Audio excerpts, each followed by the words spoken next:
Article 659. So kani nga article is ina-mention diri ang captain kay nagbaligya og merchandise para pang-repair sa ship, sa equipment and machineries, as well as if naay mga unavoidable and necessary requirements.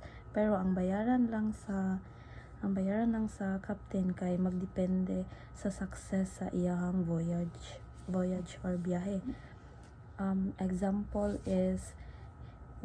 Example, pinakauna, if ang vessel kay successfully naabot sa iyang destination. Let's say for example, gikan ka og Davao tapos imong biyahe padulong og Manila. If ang captain kay nagbaligya og kanang merchandise para maayo ang ship, inig-abot dito sa Manila, ang bayaran na sa captain kay ang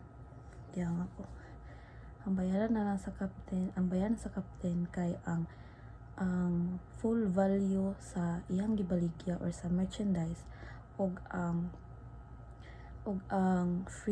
full freight iyahan ng bayaran. Sa example number 2 na pod kay if ang vessel kay na lost or kanang halfway lang siya ang biyahe. Example, ang iyang destination jud kay Manila pero from Davao to Cebu lang siya. So ang iyahang bayaran kay katong full jud na amount sa goods or sa merchandise, pero ang freight niya kay kung asa lang to taman ang iyahang nabiyahian.